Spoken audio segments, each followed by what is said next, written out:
Greetings, ladies and gentlemen. Welcome to one of the main events of the cycling season, the mythical Paris-Roubaix, with its flat terrain and numerous cobbled sectors.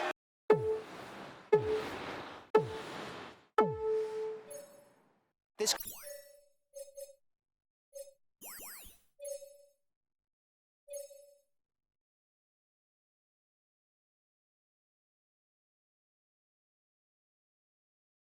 classic offers an atypical route where a rider's condition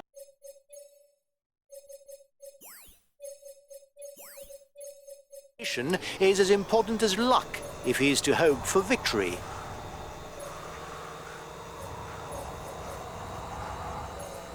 The peloton has caught up. There's no more escapees.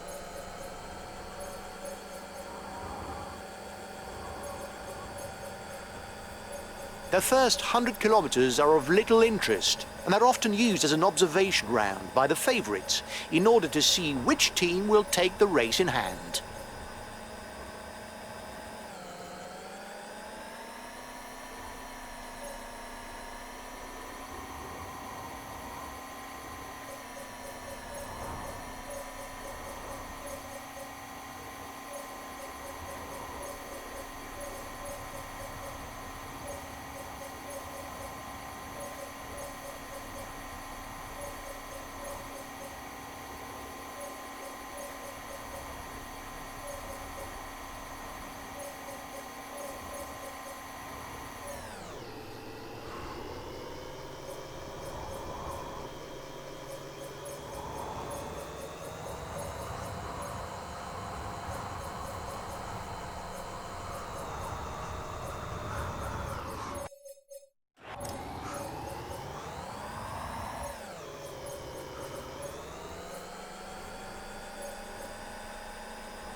You must constantly try to shelter from the wind, so as not to consume energy.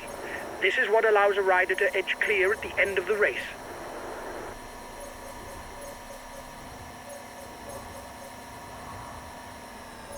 And we're off! The riders are onto the first sector, number 28, from Traville to Inchy, 2,200 meters of cobblestones. The head of the race is onto the first four-star sector, more than 3,400 meters long and ending in a rising falls flat. Some riders could already be in difficulty.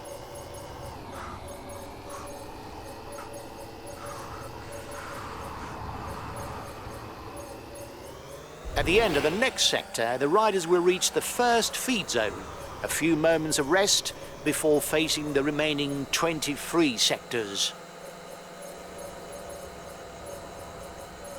Here we go again, from Vertin to Saint-Martin-sur-Écaillon. A 2,300 meter sector is awaiting the riders. The breakaway is upping the tempo at the head of the race. It doesn't intend to be caught up that easily.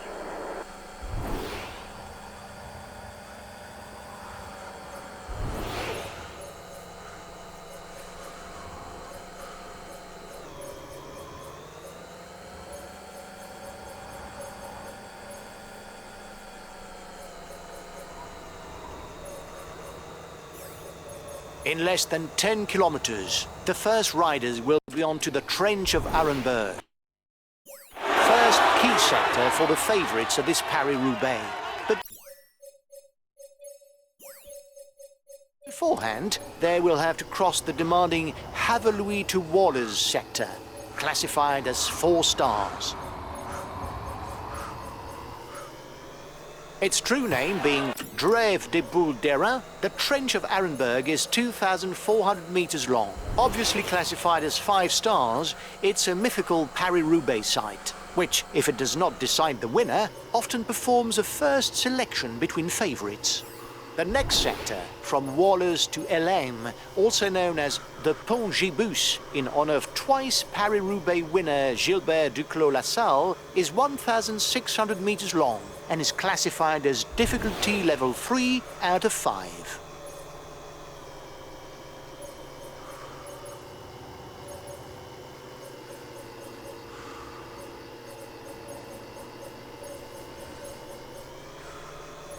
The approaching sector from Warlin to Brillion is 2,400 meters long. When they exit, the riders will have no time for a breather, because there's hardly 1 kilometer before they hit the next sector.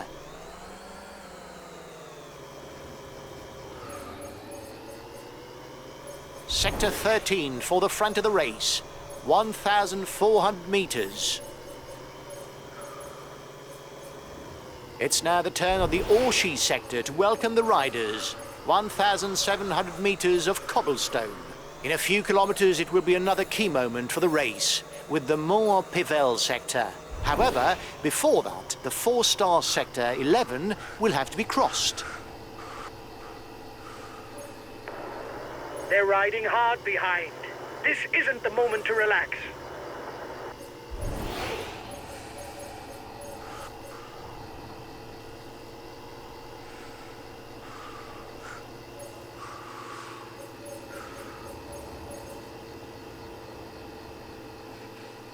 The leading riders are now onto a short sector, 700 meters between Mérigny and Avelin. The next sector from Pont-Thibault to Ennevelin is 1,400 meters long and carries a 3-star level of difficulty.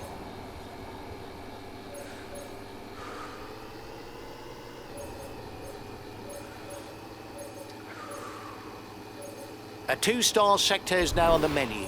The difficulty of the sectors will then increase until the Carrefour de l'Arbre.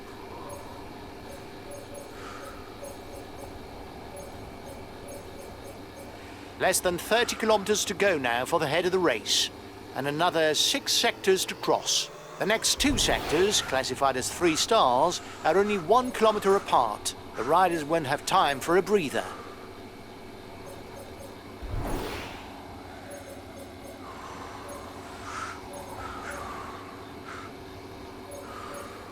The riders are now heading towards the Confins-Pivel and Carrefour de l'Arbre sectors, both often proving decisive for final victory.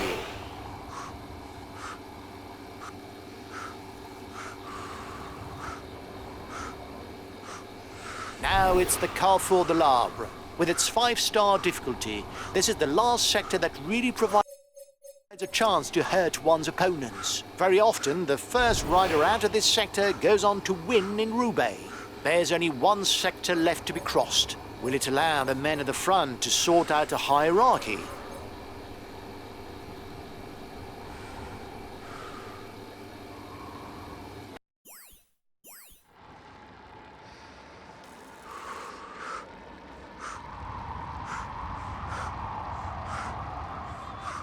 Here's the last sector, 1,400 meters from Willems to Hem.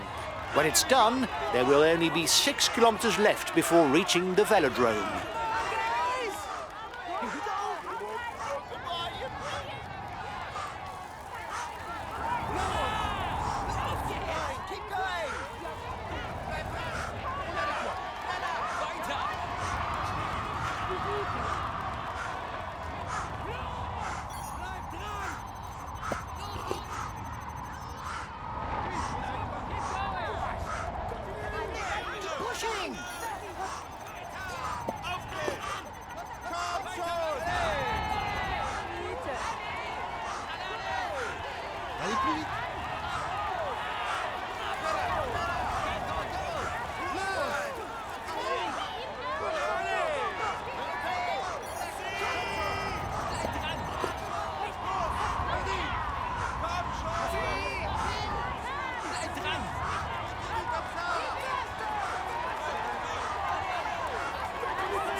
Still 5 kilometers left for the man in front. He looks well set to win in the velodrome.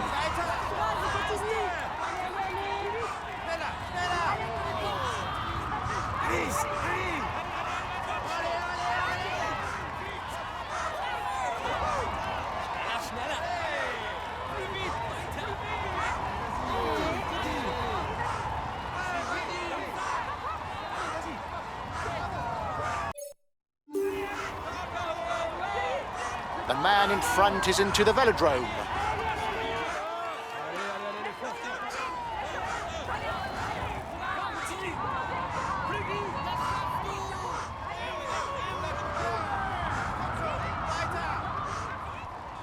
One more lap, and it's the finish.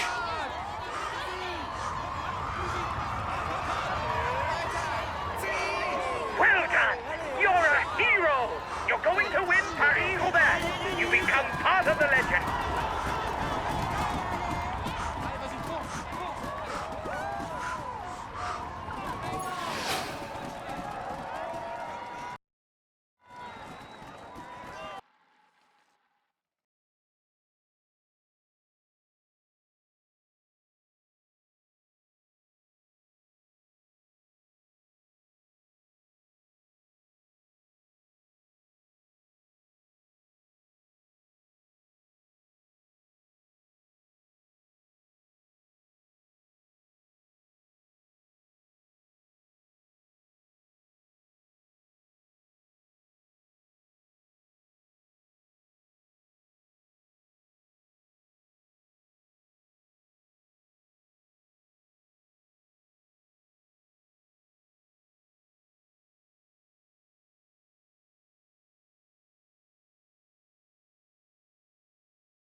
He has managed to take...